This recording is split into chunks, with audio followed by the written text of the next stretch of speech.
पाकिस्तान के अंदर जो मैंने पिछली बार हमने इसी मौजू के ऊपर बात की थी, एक पॉलिटिकल ड्रामा चल रहा है, बहुत ज़्यादा हुँ। हाइप है। इस पॉलिटिकल ड्रामा के ऊपर मैंने कुछ अर्सा पहले एक अखबार के अंदर कॉलम भी लिखा था, जिसके अंदर मैंने लिखा है कि शख्सियत परस्ती की सियासत ने पाकिस्तान के अंदर जो है ना बहुत ज़्यादा इंतशार फैलाना कि एक हम शख्सियत परस्ती की तरफ चल रहे हैं रेदर देन कि talking on about the issues we are just following blindly our leaders कि हम अपने लीडर्स को खुदा न खास्ता एक इतना नबी और खुदा का दर्जा दे चुके हैं कि हम ये तसव्वुर ही नहीं कर सकते कि वो हमारे साथ बददियानती कर सकते हैं या वो झूठ बोल सकते हैं या वो कोई चीज़ गलत कर रहे हैं। सो इस वजह से मेरा पॉइंट ऑफ व्यू था कि अगर हम इस तरीके से अपने लीडर्स को फॉलो करते रहे तो एक वक्त आएगा कि हमारी सोसाइटी के अंदर बहुत ज़्यादा इंतशार फैल जाएगा और जो एक लीडर कोई सच या झूठ बोलेगा और उसकी बेस के ऊपर जब आपके सारे लोग एक दूसरे के साथ लड़ना शुरू करेंगे, तो हुँ। पाकिस्तान की सोसाइटी के अंदर इंतशार ही फैलेगा। और इस वक़्त जो हालात चल रहे हैं पाकिस्तान के अंदर बहुत ज़्यादा इंतशार की तरफ जा रहे हैं, अगर कोई माने या ना माने मगर ये कि इंतशार नज़र आ रहा है कि दोनों तरफ बहुत ज़्यादा पीक हो चुकी हैं। हुँ, हुँ। दोनों सियासी पार्टियों की तरफ बड़ी पीक है इस वक़्त और इन इस पीक के दौरान हम ओके। बहुत शुक्रिया नवाज़ साहब। आपने जो पहले अपने इब्तदाइया में जो बात की है शख्सियत परस्ती की और उसके जो नुकसानात हैं और वो यकीनन आपने कहा है कि हम शख्सियत परस्ती की तरफ जा रहे हैं, हम जा चुके हैं और हम इस हद तक जा चुके हैं कि हम बगैर जाने-बूझे हमारे यहाँ सोचने समझने की जो रिवायत हमारे कुरून ऊला के मुसलमानों की थी और हमारे जो बाअजदाद जो अगर हम शुरू में देखें जो उनकी पढ़ने लिखने की और सोचने समझने की जो रिवायत थी और जो अफ़हाम व तफ़हीम की जो रिवायत थी और चीज़ों को सुलझाने की जो रिवायत थी, वो सारी ख़त्म हो चुकी है। अब आपने एक लफ्ज़ इस्तेमाल किया ब्लाइंडली लोगों को हम फ़ॉलो करते हैं। हम अगर व्हाट्सऐप के ऊपर आपको कोई चीज़ आती है, आप उसकी तहकीक नहीं करते, बिल्कुल। जो कि कुरान और सुन्नत के शदीद खिलाफ है कि अगर आपके पास कोई बात आए तो उसकी तहकीक कर लिया करो, उसको फिर यानी फैलाने से पहले। तो लेकिन हमारे यहाँ तो बिल्कुल भी ऐसा नहीं है और शख्सियत परस्ती तो अल्हम्दुलिल्लाह हम उन इंतहाओं को छू चुके हैं कि जहाँ पे हम एक-दूसरे के साथ बहुत इंतहाओं तक जाने के लिए तैयार बैठे हैं। अभी आप देखें कि दूसरे मुल्कों में भी एहतजाज हो रहा है। अभी आपने एक जो बात की तो उसमें एक शख्स को मैंने नारे लगाते हुए देखा और वो क्लिप जो वीडियो क्लिप है, वो फ़ेसबुक वगैरह पे वायरल भी है जिसमें उन्होंने कहा कि हमारा लीडर हमारा नबी है। हाँ। मतलब नाउज़ुबिल्लाह मैं तो अपने किसी भी लीडर को चाहे वो कायदे-आज़म या उससे भी ऊपर का कोई लीडर आ जाए, जिसको सारे लोग मानते हैं, तो उसको आप इस दर्जा पे कैसे लेके जा सकते हैं? हुँ। और जो हमारे आज के सियासी लीडर हैं, चाहे उनमें नवाज़ शरीफ साहब हों या इमरान खान साहब हों या कोई और हो या हमारे बहुत बड़े-बड़े जर्नैल जो हैं वो हों, हम किसी को भी इस तरह का दर्जा नहीं दे सकते। हमें अब मतलब मैं तो ये सोचकर ही मुझे बहुत खौफ़ हुई और जब मैंने सुना तो मैंने नाउज़ुबिल्लाह, नाउज़ुबिल्लाह 2-3 दफ़ा कहा और लेकिन ये सियासी सूरत-ए-हाल चलती रहती है।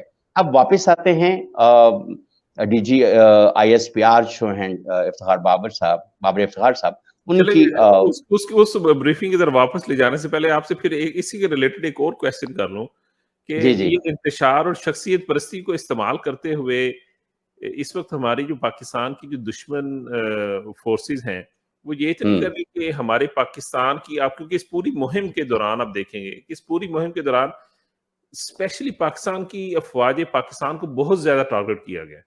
आप इसमें देखें पीएमएलएन को इतना टारगेट नहीं किया गया, इसमें किसी और को नहीं किया, इसमें अफ़वाज पाकिस्तान को इतना टारगेट किया गया है कि इस वक़्त ऐसे लग रहा है जैसे कि they are on the back foot. हाँ, अब आप सिर्फ़ इसको देखें नवाज़ साहब कि 5th जनरेशन वॉर का कॉन्सेप्ट क्या है? उसमें यही सारे कॉन्सेप्ट्स हैं कि आप किस तरह से एक ही मुल्क के, एक ही मुआशरे के लोगों को आपस में किस तरह से लड़ाते हैं और वो किस तरीके से तीलियां लगाना और उसके ऊपर पेट्रोल के कनस्तर भर भर के फेंकना, और क्या हो सकता है। तो अब बुनियादी तौर पर हम लोगों को ये समझने की जरूरत है कि फिफ्थ जनरेशन वॉर का हम कहीं हिस्सा तो नहीं बन रहे। अब जो ये कॉन्फ्लिक्ट हुआ है, अब उसमें बहुत ज्यादा इसकी जो पॉलिटिकल कॉनिटेशंस हैं और जो मुख्तलिफ फोर्सेस का वेस्टेड इंटरेस्ट है, उसको देखने की जरूरत है।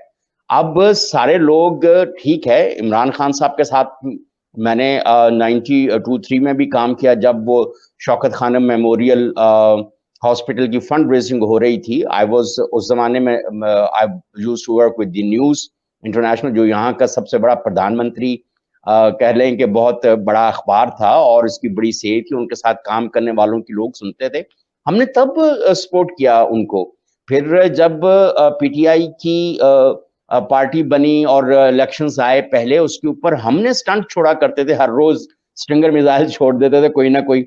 हालांकि हमें पता था कि पीटीआई की स्ट्रेंथ इतनी नहीं है, नई नई पार्टी बनी है, तो पॉलिटिकल स्ट्रेंथ क्या होगी। देखें, किसी शख्स का नाम होना एक और चीज है और उसको किसी पॉलिटिकल पार्टी के अंदर एक उसके तौर पे एस्टैब्लिश होना एक और चीज है। और यहाँ पे शख्सियत परस्ती की आप बात कर रहे थे, तो मेरे अंदर 100 मसाइल होंगे मेरी शख्सियत के अंदर। अब अगर आप उनको जाने बगैर या वो कहें कि जी उनको तो आप छोड़ दें और बाकी बातें जो हैं, तो बहरहाल ये बहुत सारी चीजें ऐसी हैं, इंसान को इंसान के तौर पर लेना चाहिए, सियासत को सियासत के तौर पर लेना चाहिए। जापान में हर 6 महीने के बाद वहां पे नो कॉन्फिडेंस हुआ होता है, और जापान कितनी बड़ी मईशत है, और वहां पर कोई इल्जाम नहीं लगाता कि फलां प्राइम मिनिस्टर जो है और ये फलां वजह से, और ये बैनुल अक़वामी साजिश थी, ये अंदरूनी साजिश थी, ये माफियाज। आप अगर देखें जापान को, क्या माफियाज का वहां पे कितना रोल है वहां पर। अगर आप थाईलैंड की तरफ चले जाएं तो वहां पे भी आपको माफियाज का रोल नजर आता है। लेकिन बहुत सारी वजूहात होती हैं सियासत को चलने के लिए, उनको उसको प्रमाण चढ़ने के लिए। तो शख्सियत परस्ती जो है, अब कैन यू बिलीव, पहले तो जापान के जो बादशाह थे उनके ऊपर कोई हल्की फुल्की, क्या आप उंगली भी ऐसे इशारा भी नहीं कर सकते थे। अब उनकी जो बादशाहत है और उनके हवाले से अगर कोई पॉलिसी डिफरेंस है किसी का, तो वो उस पर हल्के फुल्के अंदाज में इज्जत के दायरे के अंदर रहते हुए बात कर लेते हैं। तो मैं ये कह रहा हूं कि पहले जहां पे बड़ी बड़ी रिवायत थी शख्सियत परस्ती की, तो वहां पर भी अब ये सूरत हाल ऐसी नहीं है। और अगर आप अमेरिका की मिसाल देखें, प्रेसिडेंट ट्रंप की कितनी चीजें ऐसी हैं जो पेंटागन ने कहा कि सॉरी ये नहीं हो सकता, जो उनकी कांग्रेस ने कहा कि सॉरी हम ये बिल पास नहीं कर सकते, आप फलां को इस तरह से स्नब कर रहे हैं, आप ऐसा स्नब नहीं कर सकते, आप फलां के ऊपर ऐसा इल्जाम लगा रहे हैं, ऐसे बिहेव कर रहे हैं, आप ऐसा नहीं कर सकते। अब लोग अगर ये कहें तो भाई ये तो अमरीकी सियासत के अंदर मुदाखलत हो गई है, ये कोई बहुत बड़ी रूस की साजिश हो गई है कि उसने पेंटागन को जाके समझाया है कि भाई नहीं आप ऐसे करें, या किसी नेटो के कंट्रीज के अंदर बहुत सारी चीजें ऐसी हैं जिनको हम ये समझते हैं कि वो पॉलिसीज का तसलसल नहीं है। लेकिन अब क्या हम ये कहेंगे कि जर्मनी के फलां चांसलर जो थे उनकी चूंकि पॉलिसी का तसलसल नहीं है तो ये गद्दार है।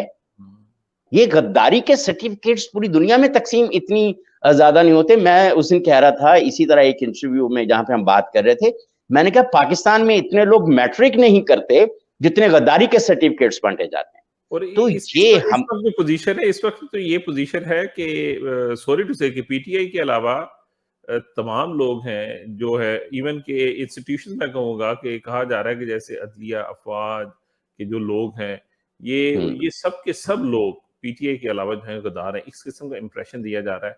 नहीं, इंप्रेशन दिया क्या जा रहा है, दिया जा चुका है। आप फिर बड़े मोहतात लफ्ज बोल देते हैं।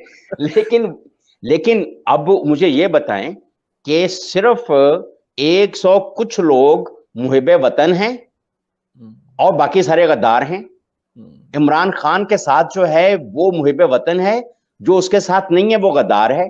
चलिए और वो ये थोड़ी-सी डिस्कशन वो डीजी आईएसपीआर से थोड़ी-सी उधर हो गई, मगर क्योंकि आपने हाँ, अदालत का ज़िक्र कर नहीं, दिया नहीं, तो नहीं, मैं आपसे मैं अदालत उसी का तरफ आ रहा हूँ, मैं उसी जी, जी। तरफ आ रहा हूँ जी, कि जी। अब इसी स्टांस को लेके अगर अदलिया आपके हक में फैसला कर दे, तो अदलिया मुहिब वतन है, और अगर आईएसपीआर या एस्टैब्लिशमेंट, पाकिस्तान की मिलिट्री एस्टैब्लिशमेंट आपकी इलेक्शन कैंपेन को सपोर्ट करके आपको पावर में ले आए, तो वाह वाह, बल्ले बल्ले, इससे अच्छी दुनिया की से बेहतरीन फौज कोई नहीं है, उनसे बेहतर, बाजवा साहब से बेहतर सिपह क्या सालार कोई मुझे सर नहीं आप है। ट्रैक कर सकते हैं कि ये जो मौजूदा जस्टिस हैं, ये वही जस्टिस हैं जिन्होंने इमरान खान को I don't know I have to make my नहीं, ये वो नहीं है, ये वो नहीं है। ये अभी ये कुछ वक्त हुआ ये बदले हैं, लेकिन बात ये है कि अदालतों से इमरान खान साहब को बहुत दफा रिलीफ मिला है।